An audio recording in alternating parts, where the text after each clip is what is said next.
This week, we will begin the fourth Perek of Rambam's Shemonah Perakim. We'll actually need to split it into two because it's very long and there are a lot of major themes going on here and ideas that Rambam shares. But just as a brief overview, for the first Perek, of course, Rambam introduces us to the human nefesh, right, the human soul. It has 5 different parts. Those parts are responsible for different things.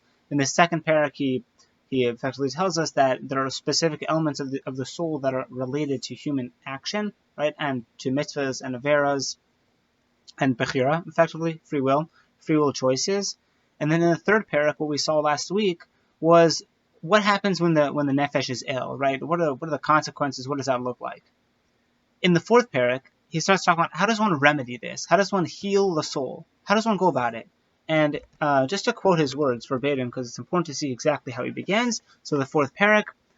So hamasim hatovim hem hamasim hashavim hamemutzaim ben shte ktzavot sheshtein ra ha'achat mehem tosfot ve'ashenit chisaron.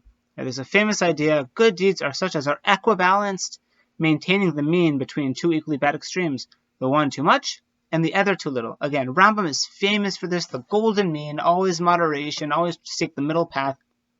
That's what Rambam is saying here.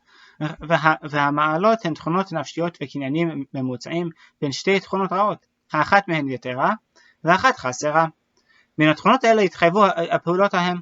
And so, virtues are psychic conditions and dispositions which are midway between two reprehensible extremes, one of which is characterized by an exaggeration, the other by a deficiency. Good deeds are the product of these dispositions. Again, this translation follows Sefaria, but effectively this is Rambam is setting up one of his most famous principles, that a person should always seek the golden mean, always don't go too much of this way, not too much of that way. And then he gives examples of like what does the median look, what's the middle course, how can one tell? And so one famous example, for example, is the way a person spends money. A person could either be a spendthrift, be way too, just gives way too much money, spends too much, it's just completely excessive. On the other hand, a person could be a miser. You'll never see him take $1 out of his pocket, nothing leaves that is unaccounted for, and nothing's unaccounted for because there's nothing to spend bichlal. He doesn't put any money out. And he said both of those are bad. A person needs to seek the middle road, and that's where he goes. And in particular, I really want to focus on 2 examples, and he actually blends these into 2, but I want to separate them. So one is the idea of boshet panim. So he says, I think this is in the second paragraph. So he says like this. So the boshet panim memutza ben ha'azut v'baishanut, right? And modesty is the middle road between a person who's bold-faced and a person who's shame-faced. And he says, this is clear from Pirkei Avot, and he quotes a couple of different Mishnayot. And that's what I actually want to focus on right now. So let's take a look at Baishanut. How does the Mishnah deal with it? Because it seems to be contradictory, but really this emphasizes Rambam's golden mean. So if we're to look at Pirkei Avot, the second Perek, Mishnah Hey, right, the 5th Mishnah, it says, Hu ya omer, etc., v'lo habaishan lamed, right? And a shame-faced person, right, a person who's constantly embarrassed, is never going to learn. And that's not a good thing. A person should not be shamefaced, and the reason why he shouldn't be shamefaced is because the Gemara tells us at the very end of Brachot that a person should be ready to be mashpil himself al divrei Torah. That's not the exact word, but it says that a person should be prepared to embarrass himself, to potentially look like a fool, because sometimes, we all experienced it if we were ever in a classroom. We have this one person who keeps asking these questions, and some of them are annoying, and they sound dumb, but at the end of the day, this is the person who learns. They learn because they're not embarrassed. They don't care about the fact that they look silly when they ask questions. They do it anyway. So too here. So clearly, being a Baishan, not a good thing. However, if we go to the 5th Perek of Pirkei Avot, right, Mishnah Chaf, the 20th Mishnah, so it says, Yehuda ben Tema Omer, etc. Hoy Omer, Uvoshet panim legan eden. A person who has shame, a person who is more modest in disposition, has his path set for Gan Eden. Sounds pretty good. So I don't understand. What's the deal? Is Baishanut good or is it bad? So Rambam makes a diuk and he says, V'lo habaishan lamed. A person who's shamefaced, whose character is one who's ashamed, a person who as a policy matter is embarrassed, who's a Baishan, not a good thing. That's not a good thing. Lo habaishan lamed.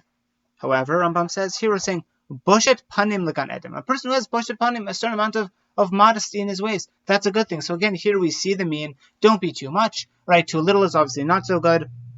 We need the golden road. So what's the opposite potentially of being a baishan? And so here Rambam again mixes combines these two concepts, but azut or azut panim. Now it's fascinating about that same Mishnah we quoted, Boshet panim legan eden. Let's see what else it says there. So Yehuda ben Tema Omer, have az kanamer, be as bold as a leopard. So it sounds like azut is a good thing. But then in virtually the same Mishnah, it says Hu haya omer az panim legehenom. A person who's no shame, who's bold faced, is going to Gehenna. Okay, so the same as very confusing. Havi az kanamer, you should be as bold as a leopard, but a person who's bold faced is going to Gehenna. That doesn't sound very good. How do we understand this? And again, the golden mean. Whenever in doubt, the golden mean is a key. Now, what do we mean by that? Rav Bernstein actually comments about this in his book, The Call of Sinai, page 270, 271, and 272. When he's commenting about Ruth. And Ruth, her origins were in Sodom. Now, what does that mean? Why is that so important, and particularly for a king? So, in fact, this is very important for a king. And the reason why is like this. Quoting Rav Bernstein, he's talking about the chutzpah that Ruth has. He says, although in its regular form, chutzpah is the most reprehensible of traits, in its highest form, it is a most valuable asset. The boldness within chutzpah allows a person to act with determination in doing the right thing, notwithstanding the opinions or comments of others. And again, then Rav Bernstein quotes this seeming contradiction in the Mishnah we just saw in Pirkei Avot, and here's how he clarifies it. What's the difference between Havi az kanamer and azut panim legehenom? So says Rav Bernstein, on the one hand, one cannot be bold of face. It effectively refers to someone who's bold, not as a means to an end, but as an end in itself. The whole point, his whole being, as a policy matter, he's bold. He doesn't listen to anybody, doesn't care what anybody says, doesn't care about any messages that are conveyed to him, even if it's a moral message, even if it's correct and a true good thing, doesn't care, because this is what I do. I'm a bold-faced individual. Azut panim, a person who's like that, like a henom. That's terrible. That's the worst trait of all. However, a person needs to have a certain amount of azut, have a az kanamir. Why? On the other hand, one needs to be bold and resolute in doing that which is right, even in the face of apathy or even derision. Sometimes doing the right thing will provoke scorn on behalf of our neighbors, and we have to be able to just ignore them and just go through them. That requires a certain amount of boldness. So that is, again, that's the golden mean. You can't have too much, not too much azut, right? That's not a good thing. Azut panim legehenom. Or similarly, a person who's a baishan, lo lomed, he's not going to learn. Well, you need to have boshet panim legan eden. Have a az kanamer. These are good things. Again, the golden mean. You need to always track the middle path.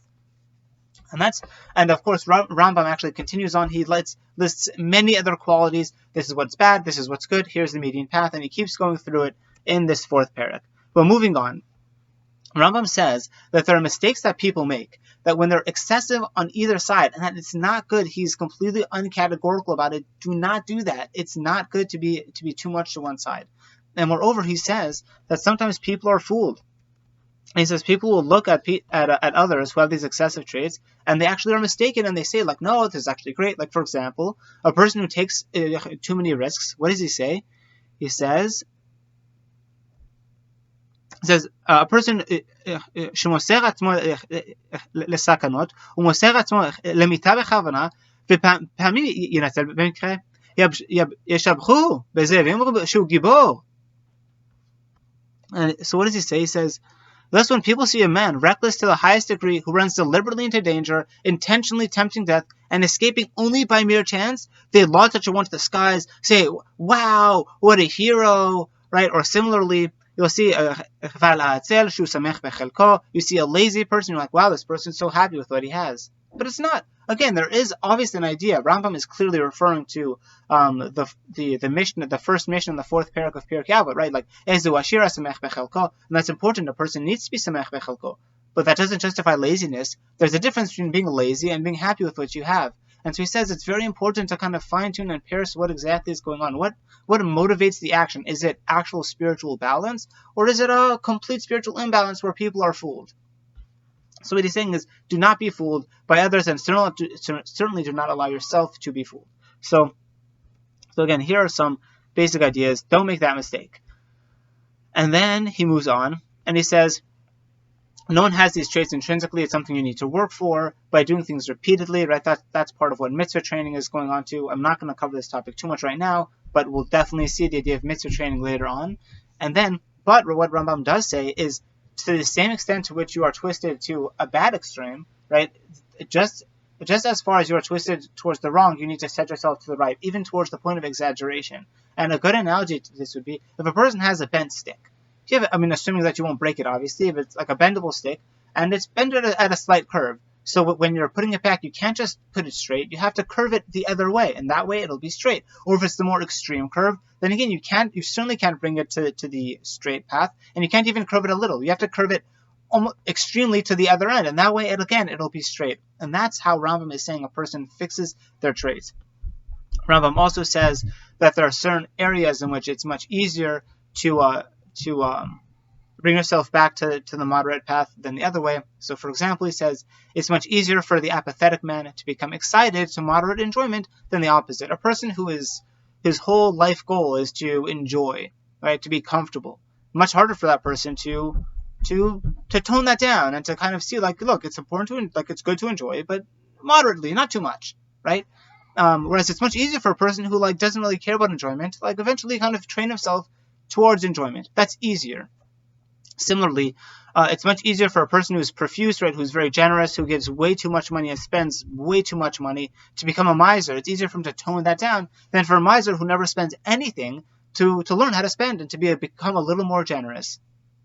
And similarly, he says it's much easier for a reckless man to be more careful than a coward to start taking risks. He gives a number of examples, and he's just showing that there are some paths that are more dangerous than others in terms of coming back to the mean. And the reason why he says this is because the Hasidim, right, the people who remain lifni mishurat hadin, right, he quotes a Chazal. This is a familiar idea, going above and beyond the letter of the law. There are certain Hasidim who do this, and in order to make sure that they're always within the mean, they'll always tilt slightly more towards one edge, just to make sure that the society they're in will not influence them, that they themselves are not straying from the path. So they'll always tilt themselves a bit and do say a little bit more. They'll be a little more apathetic. They'll be a little more generous. They'll be just a tiny little bit more reckless. And the reason why they're doing that is not for its own sake because they think it's good. It's because they know that the median path is good, but they just want to make sure they're always staying as close to the mean and not allowing themselves to tilt more towards the more dangerous area. We will have to end here, but we'll continue more next week. And Shabbat Shalom. We'll see you then.